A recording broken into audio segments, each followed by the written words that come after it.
Exode, chapitre 9. L'Éternel dit à Moïse, « Va vers Pharaon, et tu lui diras, « Ainsi parle l'Éternel, le Dieu des Hébreux. Laisse aller mon peuple, afin qu'il me serve.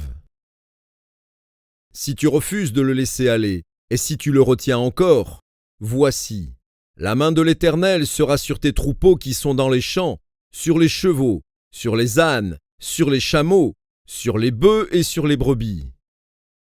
Il y aura une mortalité très grande. L'Éternel distinguera entre les troupeaux d'Israël et les troupeaux des Égyptiens, et il ne périra rien de tout ce qui est aux enfants d'Israël. L'Éternel fixa le temps, et dit, « Demain, l'Éternel fera cela dans le pays. » Et l'Éternel fit ainsi, dès le lendemain.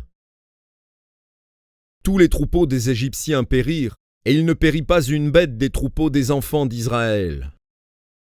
Pharaon s'informa de ce qui était arrivé, et voici, pas une bête des troupeaux d'Israël n'avait péri.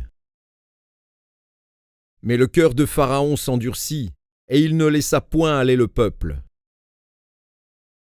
L'Éternel dit à Moïse et à Aaron, « Remplissez vos mains de cendre de fournaise, et que Moïse la jette vers le ciel, sous les yeux de Pharaon. Elle deviendra une poussière qui couvrira tout le pays d'Égypte. Et elle produira, dans tout le pays d'Égypte, sur les hommes et sur les animaux, des ulcères formés par une éruption de pustules. » Ils prirent de la cendre de fournaise et se présentèrent devant Pharaon. Moïse la jeta vers le ciel, et elle produisit sur les hommes et sur les animaux des ulcères formés par une éruption de pustules. Les magiciens ne purent paraître devant Moïse à cause des ulcères. Car les ulcères étaient sur les magiciens comme sur tous les Égyptiens. L'Éternel endurcit le cœur de Pharaon, et Pharaon n'écouta point Moïse et Aaron, selon ce que l'Éternel avait dit à Moïse. L'Éternel dit à Moïse, « Lève-toi de bon matin, et présente-toi devant Pharaon. Tu lui diras, « Ainsi parle l'Éternel, le Dieu des Hébreux. Laisse aller mon peuple, afin qu'il me serve. Car, cette fois, je vais envoyer toutes mes plaies contre ton cœur, contre tes serviteurs et contre ton peuple, afin que tu saches que nul n'est semblable à moi sur toute la terre. Si j'avais étendu ma main, et que je t'eusse frappé par la mortalité, toi et ton peuple, tu aurais disparu de la terre. Mais je t'ai laissé subsister, afin que tu voies ma puissance, et que l'on publie mon nom par toute la terre.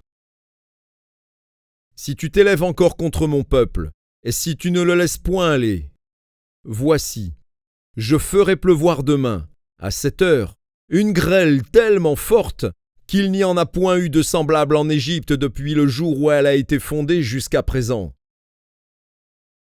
Fais donc mettre en sûreté tes troupeaux et tout ce qui est à toi dans les champs. La grêle tombera sur tous les hommes et sur tous les animaux qui se trouveront dans les champs et qui n'auront pas été recueillis dans les maisons, et ils périront. Ceux des serviteurs de Pharaon qui craignirent la parole de l'Éternel firent retirer dans les maisons leurs serviteurs et leurs troupeaux. Mais ceux qui ne prirent point à cœur la parole de l'Éternel laissèrent leurs serviteurs et leurs troupeaux dans les champs. L'Éternel dit à Moïse, « Étends ta main vers le ciel, et qu'il tombe de la grêle dans tout le pays d'Égypte sur les hommes, sur les animaux et sur toutes les herbes des champs, dans le pays d'Égypte. » Moïse étendit sa verge vers le ciel. Et l'Éternel envoya des coups de tonnerre et de la grêle, et le feu se promenait sur la terre. L'Éternel fit pleuvoir de la grêle sur le pays d'Égypte. Il tomba de la grêle, et le feu se mêlait avec la grêle. Elle était tellement forte qu'il n'y en avait point eu de semblable dans tout le pays d'Égypte depuis qu'il existe comme nation. La grêle frappa, dans tout le pays d'Égypte, tout ce qui était dans les champs, depuis les hommes jusqu'aux animaux. La grêle frappa aussi toutes les herbes des champs, et brisa tous les arbres des champs.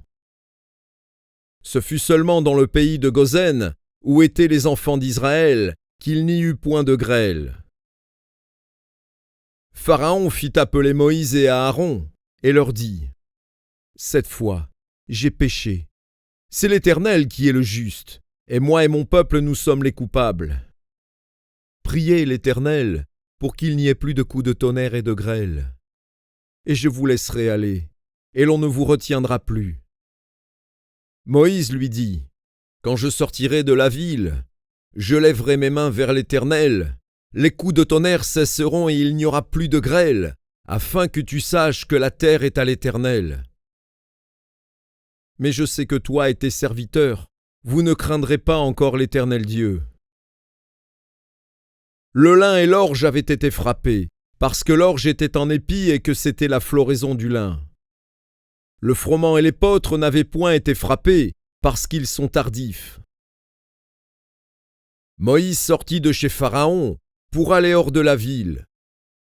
Il leva ses mains vers l'Éternel, les coups de tonnerre et la grêle cessèrent, et la pluie ne tomba plus sur la terre. Pharaon, voyant que la pluie, la grêle et les coups de tonnerre avaient cessé, continua de pécher, et il endurcit son cœur, lui et ses serviteurs. Le cœur de Pharaon s'endurcit, et il ne laissa point aller les enfants d'Israël, selon ce que l'Éternel avait dit par l'intermédiaire de Moïse.